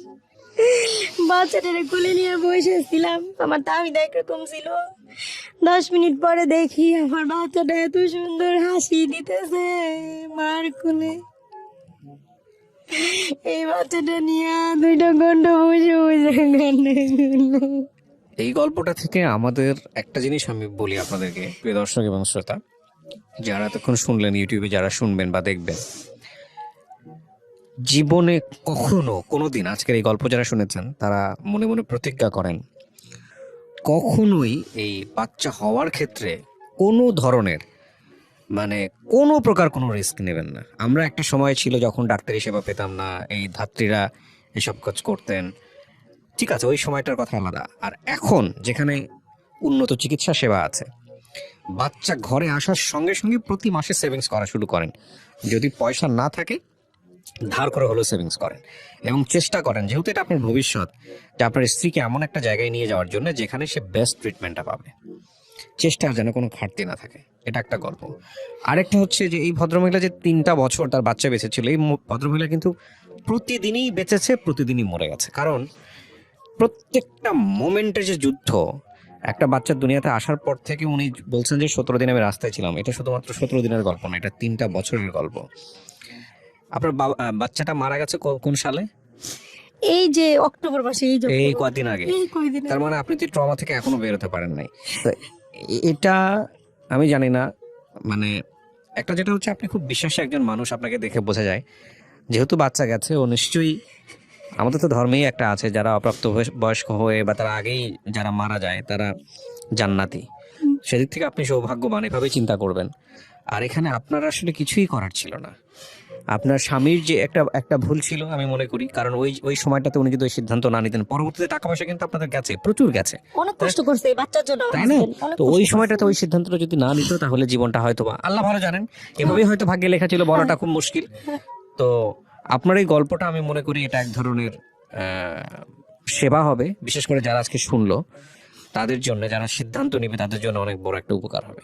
আপনি কেন বললেন রেডিওতে আজকের এই গল্পটা? আমি বলছি 2টা কারণ। প্রথমত ওর চিকিৎসার জন্য, সাহায্যের জন্য আপনার কাছে আসতে চাইছি, পারি আমি নাই। অত্যন্ত দুঃখিত, আপনার মতো এরকম অনেক কেস হয়তো বা আমার পর্যন্ত আসে, কিন্তু আমি হয়তো দেখতে পারি না বা দেখার সময় থাকে না। আর আমি আসলে অনেকটা লম্বা সময়, আজকে আপনি মন খুলে বললেন, আমিও বললাম, আমি খুব মনোযোগ দিয়ে আপনার গল্পটা শুনেছি। অনেকদিন পর একটা গল্প আমার হৃদয়টাকে খুব এফোর করে দিল। আমি মানে বলার কোনো অপেক্ষা নাই। আমার একটা অনুষ্ঠান, আমার 3-4টা অনুষ্ঠান করতে হয়, social media plus radio plus television, অনেক কিছু মিলিয়ে আমার আসলে দম ফেলার সময় না, এরকম একটা জীবনযাপন করি আমি। আমার হাজার হাজার টেক্সট, সেখান থেকে আমি আসলে আপনার টেক্সট আমার চোখে পড়ে নাই। তবে এরকম গল্পটা যদি আমার সামনে আসতো, আমি জানি না, আমি নিশ্চয়ই হয়তো চেষ্টা করতাম। আমি অনেক দিন যাবত এই হেল্পিং এপিসোডগুলো করার সুযোগ পাই না, অনেক দিন যাবত, প্রায় 6 মাস 1 বছর যাবত বলা চলে। তো বাট আমার আসলে মানে সরি বলা ছাড়া এখানে আসলে কিছু করা নাই। আমারই দোষ, কারণ আমি আপনার সাথে ওইভাবে কন্টাক্ট করতে পারিনি। যেমন আপনাকে ইমেইলে আমার পাঠানো দরকার ছিল, আমি সেটা করি নাই। আমি করছি আপনার ইনবক্সে, আমি ফেসবুকের ইনবক্সে খুব একটা দেখা হয় না। যখন ভাই আমি যখন নাকি জানছি, মানে গত মাসে যখন ও মৃত্যুর আগে, ওর অবস্থা খুব খারাপ, আমি পাগল হয়ে গেছিলাম কি করব। তখন আমি আপনার একটা ওই সময়, লকডাউনের সময় একটা আপনার পোস্ট, ওইটা আমি পড়ছি। যখন আপনি বলতেছেন যে আমি কিন্তু ফেসবুকের ইনবক্সে কোনো মেসেজ দেখি না, আপনারা কিন্তু ইমেল করবেন আমাকে, তখন আমি ঘাটতে ঘাটতে দিন রাত ঘুমায়া না ঘুমায়া যে কিভাবে আমি ভাইয়ের সাথে দেখা করব বা কিভাবে আমার গল্পটা আমি বলবো, তখন এই যে ফোনে ফোনে ফোনে ফোনে এইভাবে করতে করতে এই যে আপনাকে পাইলাম আমি শেষ পর্যন্ত। কিন্তু শেষ পর্যন্ত পায়াও তো আমার লাভ হলো না। আল্লাহ ভরসা, এই লাভের জায়গাটা হয়তো অন্যের জন্য আপনি বললেন, এটা হয়তো অনেক কিছু শিক্ষণীয় হবে। আরেকটা কি কারণে আপনি বললেন আজকে? আরেকটা কারণ এই যে, ওই যে শিক্ষণীয় বিষয়, আমি এখনো 1.5 থেকে 2 লাখ টাকা ঋণ আছি ভাইয়া। আচ্ছা।